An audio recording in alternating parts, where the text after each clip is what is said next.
Welcome to the Infrastructure Podcast. My name is Anthony Oliver, and in this episode we're focusing on the management of nuclear waste, one of the most complex, long-term and often misunderstood aspects of the UK's energy future. Because while nuclear power is increasingly seen as a vital part of the transition to a low-carbon energy system, and of course the UK government has just committed tens of billions of public pounds to accelerating that development, the question of what we do with the waste it produces remains both a technical and a social challenge. And at the heart of the UK's approach is Nuclear Waste Services, part of the Nuclear Decommissioning Authority. The organisation is charged with safely managing the UK's radioactive waste, waste that includes the low-level material generated today by nuclear power stations, through to the legacy waste from decades of energy production, reprocessing, and of course the defence activity. It's a huge task requiring not just robust infrastructure and rigorous safety standards, but also long-term thinking, innovation and trust. So joining me to help make sense of this challenge is Mike Pigott, Director of Waste Operations and Sites at Nuclear Waste Services. Mike brings deep experience across the full life cycle of the nuclear industry, from working on operational power stations and nuclear new builds to reprocessing and now long-term waste disposal. He's also worked as a regulator, an advisor and duty holder in the UK and overseas, and he currently oversees the UK's low-level waste repository, where over 750,000 cubic metres of radioactive waste has already been disposed of. All of which makes him well placed to explain the UK's current and future approach to nuclear waste management. Mike, welcome to the Infrastructure Podcast. Brilliant, sincere. Thanks for having me, Anthony. Thank you. Well, let's make a start with some basics, Mike. I mean, for those unfamiliar with the sector, I mean, what is Nuclear Waste Services and how has its mission evolved since I think it started life as a low-level waste repository? Yeah, great question. And indeed, it fundamentally started as the low-level waste repository with its own rich heritage and history that I'm sure we'll touch upon. But Nuclear Waste Services, for all intents and purposes, it formed as a single legal entity, I guess is the formal phrase, in 2022. So it brought together the repository site with its own 65 years or so of operating history. It brought that together with what's been previously referred to as radioactive waste management. So people will be familiar with RWM, as was effectively the organisation that's been looking to develop a future geological disposal facility. So it brings together the kind of proven operational practices and principles of the repository site, and it brings perhaps the more theoretical and programme of a future asset to operate going forward. So the principles are very much the same around pathways to the environment and barriers to protect that, but it brings together the totality of that kind of scope, but also the people in there. So it brings a one-stop shop, an integrated approach across the higher and lower and medium levels of radioactive waste. Lots certainly to get stuck into there. I mean, to start with, I mean, your vision statement talks about nuclear waste permanently safe sooner. I mean, what does that mean in practice? What do you do? Yeah. What do we do? On one hand, it could be deemed to be quite complex. On the other, it's probably quite simple. That nuclear waste permanently safe sooner. That the nuclear waste speaks for itself. The permanently safe. Well, it's really then about protecting people in the environment from the hazard that exists.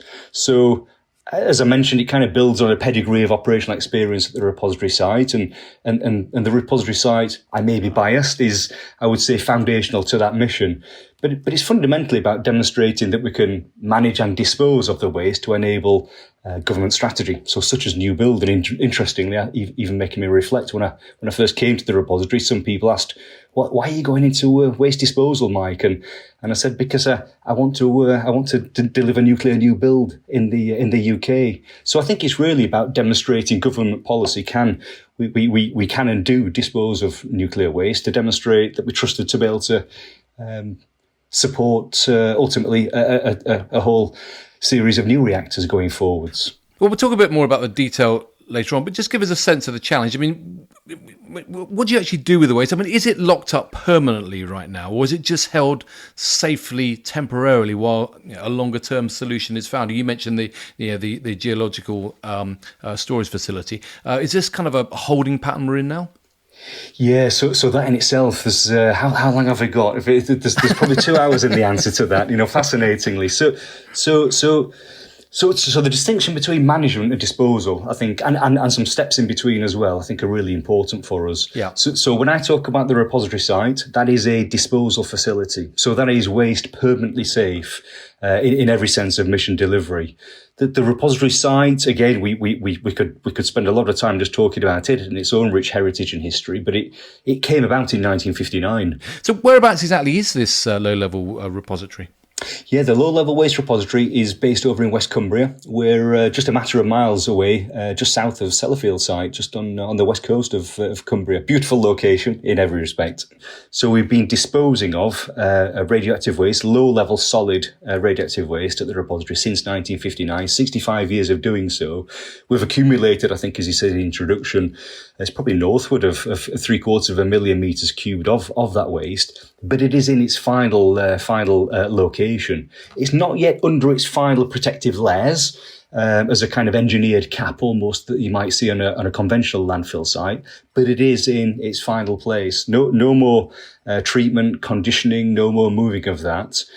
We do then, however, with your passing reference to GDF, a lot of us will probably recognise Sellafield being right at the heart of our nuclear industry. And recognise that actually it has some of the higher levels of radioactive waste associated with the reprocessing, and they are in temporary above surface management facilities right now. And it's the GDF that ultimately will be there at a point in time in the future that will take that waste very much in the same way that I do today for the lower level waste. And then you'll be managing that. Ultimately, that will be coming under your wing, the NWS's wing, to actually manage that facility. I might say I would hopefully be retired by then in some respects, Anthony. but yeah, that'll lead us into some of the timescales in which we kind of operate our existing facility or indeed future facilities. Yeah. We're very much thinking about kind of responsible stewardship. Ultimately, it'll be my successor or my successor's successor that could operate that facility in the spirit of the Nuclear Waste Services organisational structure. So many challenges. I mean, there's a long-term challenges. What are the short-term challenges that you're kind of dealing with on a day-to-day basis right now then? Yeah, if I could, if you could indulge me, as the repository site, it has that fascinating heritage and history, and we've dealt with lots of waste container disposals over the years, and some of the early disposals were quite rudimentary, with kind of tip and tumble of radioactive waste into trenches, which are now protected, and indeed protecting people and the environment from that hazard. The more modern engineered route is containers that are they're permitted for transport and disposal. They look very much like a half-height isofreight shipping container, essentially, and that was the day job for a long period of time.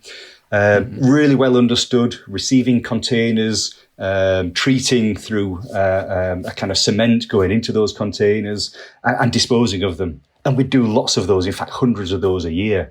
Actually, we've got a story of a great way of kind of diverting waste away from the repository.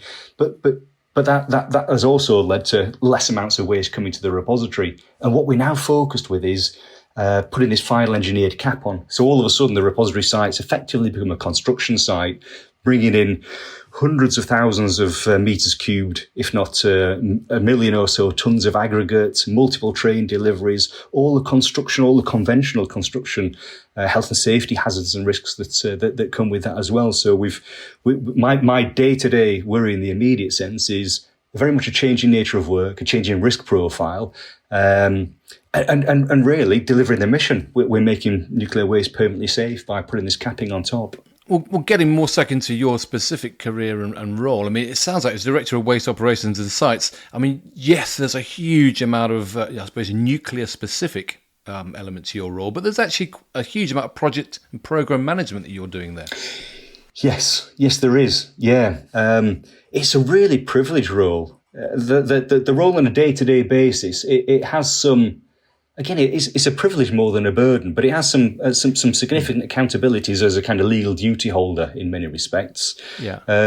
I have a kind of day-to-day accountability to lead, direct, and control all activities on the nuclear licence site. Yeah. That might be operational, it might be infrastructure, it might be asset management, it might be programme and project delivery. There's a massive amount of kind of community engagement as well, and what we refer to as our social license to operate. So as much as a legal accountability, I've got that kind of moral accountability as well to the local community. Which is why you describe yourself as a generalist, because you I suppose you have to be involved in so many of these different things. I mean, how do you end up in this technical world then? Yeah, again, fascinating, isn't it? I probably became a generalist through a significant period of time as a technician, perhaps might be the best way to put it. But I've been really lucky, and I think curiosity has been my friend throughout my career, and a lot of luck and opportunity that's presented itself as well. I've worked on nuclear new build, probably the best part of a decade or so. I've worked on operational reactor sites. I've worked in defueling, decommissioning environments, as well as now waste. And as you alluded to earlier on, I've been really privileged that through some secondment opportunities and a bit of time in the supply chain, worked as in a regulatory environment and as duty holder. But through those, my background and perhaps my career started as a geophysicist working offshore in oil and gas exploration, offshore Falkland Islands in Argentina. So did a very technical role and transitioned into a railway environment as part of that as well. But probably, and almost the golden thread you mentioned earlier on, Anthony, moved into project management, moved into program management, moved into a bit of safety case. I think just my curiosity took me in that direction, moved into some kind of strategic environments as well, and kind of transformational, setting up big, large, complex major projects up at Sellafield site as a part of the big constructor that they have there called Sellafield PPP. So I've been really lucky that I guess I've touched many aspects of the industry in kind of vertical and horizontal sense, and hence I'm celebrating the fact that I'm now a generalist. But it's an absolute privilege to be able to see the depth and breadth of the industry as a result. Yeah, I'm always intrigued by people's motivations for getting involved in different sectors, and you touched on it earlier about the reason that getting involved with nuclear waste is because, and you said I think you wanted to see the UK build more new nuclear, and I mean there's kind of a moral. Is it kind of a moral imperative that you're kind of enacting there? I think it is. I think I'm curious is probably one point. My curiosity gets the better of me, and although I'm in a privileged position, I love the role that I'm in. I find the industry itself fascinating. I have a love for the outdoors and kind of all things fresh air and kind of and the natural environment. So, without really thinking about this, and I should be careful what I say, but I think I'm a pro-nuclear environmentalist. Might be what I am here. I really like what nuclear ultimately delivers for us, but I also have a kind of a sense of moral obligation to ensure that, I guess, the legacy that we all leave is one that is a morally responsible one for future generations. Yeah. Because ultimately, nuclear energy is a lower carbon. It's not burning fossil fuel, so therefore it's environmentally. Once you overcome the issues around nuclear waste and what you do with that, then you have got a very low carbon, low intense energy source. You've worked internationally in your career in France and Japan. I mean, what stands out from that work that is most informing to the UK's approach to the management of nuclear waste? Yeah, really privileged. Quite a lot of time in Japan. I spent a good few years working on nuclear new build with Hitachi's UK ABWR technology. Based in the UK a lot of the time, but spent every couple of months, spent a good week or two out in Japan. Fascinating culturally. I'd encourage anybody to go there, perhaps aside from the conversation of the podcast. But what did I pick up from there? Fascinating, I would say, particularly Japan, a shared sense of purpose and that common greater good. And maybe that really helps feed into some of the points that we've already made as well. But I think what's kind of helped me and informing perhaps my approach to what I'm doing here in the UK is relationships, culture, and communication.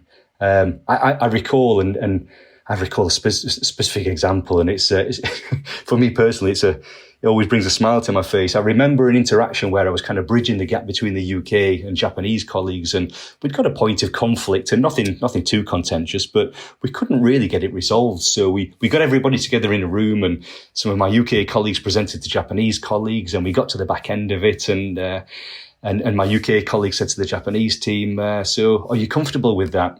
To which our Japanese colleague said, yeah, I'm comfortable. And I stopped to the conversation. I said, let me ask a different question. Did you understand the presentation and do you agree with the outcome? Oh yeah, we understand it, but we disagree with the outcome. Okay. So when you answered, are you comfortable with yes, what are you actually answering? Well, we have a nice cup of coffee and we're in a comfortable seat. Yes, we're comfortable. And it was just that lens by which the question was asked and answered, and such a potential conflict of cultures, really. So communication, absolutely key aspect to that. Yeah, no, well, I mean, I imagine that that kind of getting the questions right and making sure that you're listening to the answers is crucial. I mean, because you worked as a regulator through to a duty holder and an advisor. I mean, there's lots of different perspectives that I imagine that have influenced your leadership at NWS. Yeah, absolutely. And even a real granular kind of operational, even from a kind of colleagues that were reactor operators, three-way communication.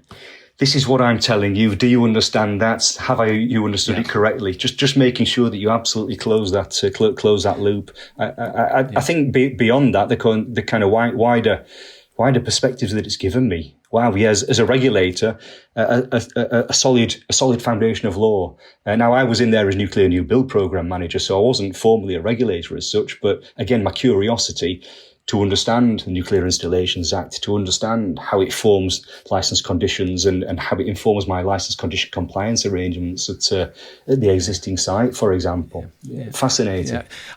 I mean, you're based in Cumbria. The great outdoors is on your doorstep. Presumably, getting into it is what you do to switch off from the nuclear world, is it? Yeah, it is. But born and bred in Sheffield, and having enjoyed the Peak District on my doorstep, having worked at Magnox Wilver and Anglesey, and lived in Snowdonia, which is where I studied at the time, and now here. Where my dear wife's from West Cumbria originally. I think the common thread is I'm lucky enough to work in places where I can enjoy the outdoors. So right now it's fell running, although I'm just recovering from a significant back injury at the moment. But I'm just getting back into my running. I've signed up for the Great North Run in September. Oh, right. So yeah, it's about getting out in the fresh air. And I think it's probably activities that immerse me and demand focus. And therefore it distracts me from, I guess, probably logically thinking about work if I'm not enjoying the fresh air and outdoors. Well, I suppose back to it kind of does segue back to the day job, because you have got a huge operation there. And when you talk about 750,000 cubic meters of waste, it sounds like a staggering amount, and it is. And managing that properly to ensure that it doesn't impact that environment that you love being in so much is a crucial thing. I mean, how do you manage that? Is it one cube at a time, I suppose?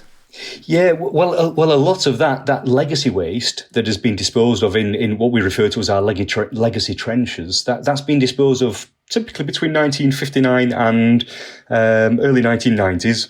And that's in a safe state right now. If you looked at a plot, like an aerial view or a Google image of the repository site, there's a significant part of that probably looks quite innocuous as a big green field.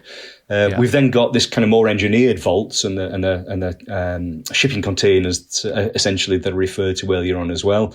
Again, they're in their final disposed of state. So the day-to-day management of it, of the waste that's in there is relatively easy. However, we are also absolutely conscious of we have rainfall. We're open to the environment. Yeah. So we have a lot of environmental monitoring, be that of groundwater, be that of what we refer to as leachate. So if there's any rainfall that's kind of come on top of the repository and it potentially percolates through and actually touches upon the radioactive waste, that is then what we deem as leachate management going forward. So we monitor and control and monitor that and make sure we're keeping his eyes peeled for any deviations in what we're seeing.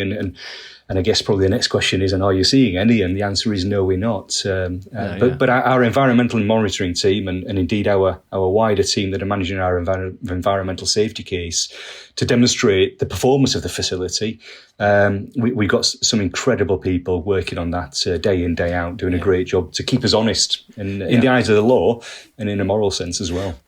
I mean, I imagine that finite capacity is always a concern because we talked about the geological disposal facility, which is intended to take the volumes in the future. But are you having to manage the balance between incoming waste and available space? I mean, beyond the GDF, are the disposal facilities under consideration, or are you just focused on the one site at the moment? Yeah, right now, the UK's principal disposal facility for solid low-level radioactive waste is the repository site. But there is a however, and almost as I alluded to earlier on, once upon a time we were receiving perhaps 600 or 700 half-height isofreight containers of radioactive waste every year.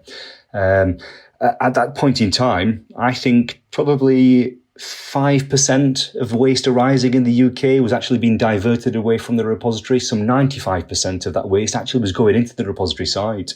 So our predecessors, my predecessors in the late 2000s, there was a capacity challenge where there was more waste coming in than there was disposal capacity. So at the time they built additional vault disposal capacity on the site and were very successful in doing so. And actually they also got planning for multiple other disposal facility or disposal vaults within the existing facility. So actually we've got physical and radiological capacity, and we do make a distinction between the two. We've got physical and radiological capacity for the low-level waste arising from the NDA estate. But I should also say, really importantly, we've got some fantastic colleagues that actually have provided opportunity to divert waste away. So whereas I said previously it was 5 being diverted and 95 being disposed, actually that's now 98% of waste is being diverted, and only 2% of it is now coming to the repository. So that really helps with that capacity challenge. Yeah. Of course, there are many sources of nuclear waste material that has to be managed beyond just those arising from energy generation. I mean, I've talked about the historic waste, but going forward, I know that NWS works with external customers, beyond the estate, such as in healthcare, research, or defence. How do you bring all those different customers into play? Yeah, that's a big part of our waste management services team. We have a really diverse customer base, if that's the right way of putting it. Whether it is from existing decommissioning sites, whether it is from operational nuclear license sites, whether it's from industrial or research facilities and the likes of, but we essentially have almost a kind of help desk which interfaces with all those different diverse, and they're diverse in terms of the nature of the waste, but they're also diverse in order of magnitude. Some of them might be a one-man band delivering with or working with certain types of waste. So that's public sector clients, but also private sector clients that you're working with. Yep, absolutely. Yep, absolutely is. But it's an interesting one because the delivery of the UK's net zero ambitions and its low carbon energy generation is largely going to be falling to the private sector in the future. I mean, why would you say that effective waste management, which is publicly run, why is it so fundamental to really driving the UK's low carbon energy future? Yeah, I see it as the opportunity to support and enable nuclear new build fundamentally in that kind of low, significant capacity, low carbon generation. For us, I think we fundamentally address some of the misperceptions that we cannot manage the radioactive waste arising. So it constructively confronts that narrative, I think, and deals with a bit of fact and objectivity that indeed we can and do and will manage radioactive waste. We're doing it. We've got a 65-year pedigree on the repository site, for example. Yeah. So I think it really helps challenge that narrative. I imagine it also comes down this once again. It's a systems approach, Mike, because it's all very well planning a new nuclear power station program, but you've got to simultaneously be planning a nuclear waste management industry. And is that happening? Absolutely. Is it happening sufficiently? Yeah. And you've positively triggered me with the phrase systems, because I would look at the nuclear industry with that kind of curious mind that it's a system of systems. It's absolutely integrated, interdependent in terms of its desired outcome. And I genuinely think it is. I think particularly over the last 10 or 15 years, it's become increasingly more interdependent, and particularly in the way that we then communicate that to stakeholders and indeed critics in the wider industry. Yeah. I mean, would you say that NWS is necessarily therefore thinking differently, and I'm kind of using inverted commas, about waste? For example, applying circular economy to a nuclear context. You said that a lot of the challenge is to actually reduce the amount of waste that you have to deal with. I mean, is that all part of this kind of different thinking? Yes, it absolutely is. And a lot of it is starting with the end in mind almost as well. Again, in that kind of systems type thinking, actually, a lot of the new build projects that are progressing now, indeed all of them, they're effectively looking at constructing with decommissioning in mind. And that extends to waste management arising as well. So very much if you think of extending that into waste management, it's not necessarily about eliminating wastes, but where possible, it's transforming it into a more manageable value and a less hazardous form, perhaps to the point where you might even call waste being an asset eventually. Right, yeah. Well, simply because you can, if you manage it correctly, you can reuse it and give it a different purpose. Metal recycling, reuses, concrete cables, absolutely. Yeah. Are there any innovative approaches or technologies that that you're using currently, to treat, divert, or reduce that volume? That big success of only 5% being diverted into what is now 98% being diverted is fundamentally down to our waste management services teams. It's their bread and butter, and the real core aspects of being able to divert waste away from the repository is probably 3 or 4 items.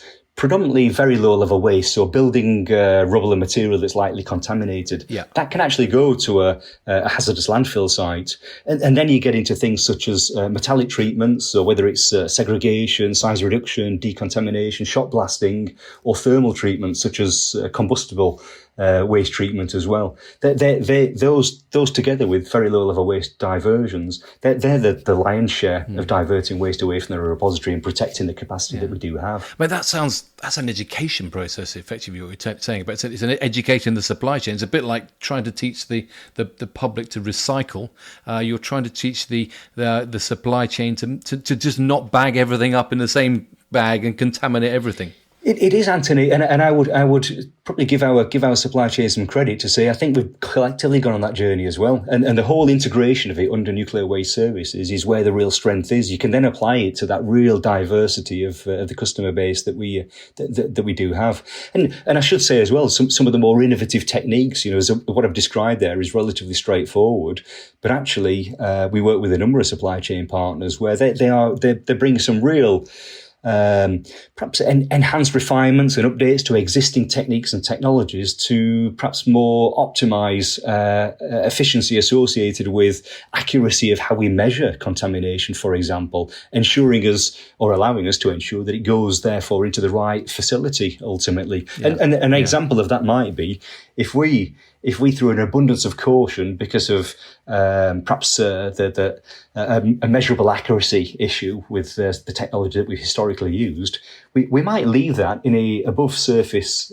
facility awaiting disposal in a geological disposal facility. However, if it's actually a lower level of waste, it doesn't need to be sat above ground. We could dispose of it in the repository, for example. So the ability to almost apply a waste hierarchy in the facility for which we decide it to be disposed of is really important for us as well, because if it sits above surface for decades, it's costing you and I as taxpayers significant amounts of money. However, if we can make a case to dispose of it today, you strike off the liability, and therefore you're not ultimately got a car parking space in a geological disposal facility in decades' time. Yeah, no, because I suppose the reality, Mike, is that while we kind of, when you mention nuclear waste, you think of some of the really, really nasty stuff that's in the heart of Sellafield, but the reality is the bulk of it is that much lower level contaminated waste, which is just, it's a volume exercise. Absolutely. Almost the way I often describe it to people is almost think of it as a kind of triangle and an inverted triangle. Actually, the most significant volumes that we have is low level waste. The whole principle of I guess consolidating waste in the UK means we've got lesser volumes of actually the higher heat generating waste types. Yeah. Which, of course, brings me to public trust and perception, because that's a critical thing, and it's an education process in many ways to make sure that the public is comfortable with this nuclear renaissance and the waste that's being generated. What's been most effective in your experience about engaging communities around waste repositories and other waste operations?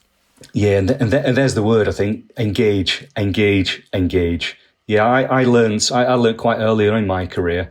Really important to speak to people that are pro what we're doing. Equally, if not more important, to engage proactively with fact and objectivity with people that perhaps aren't as agreeable. There's the strength in diversity of views, and I think it's really important for us to be able to be open to that kind of a challenge. So I such as only yesterday evening, I was engaging with our local parish council.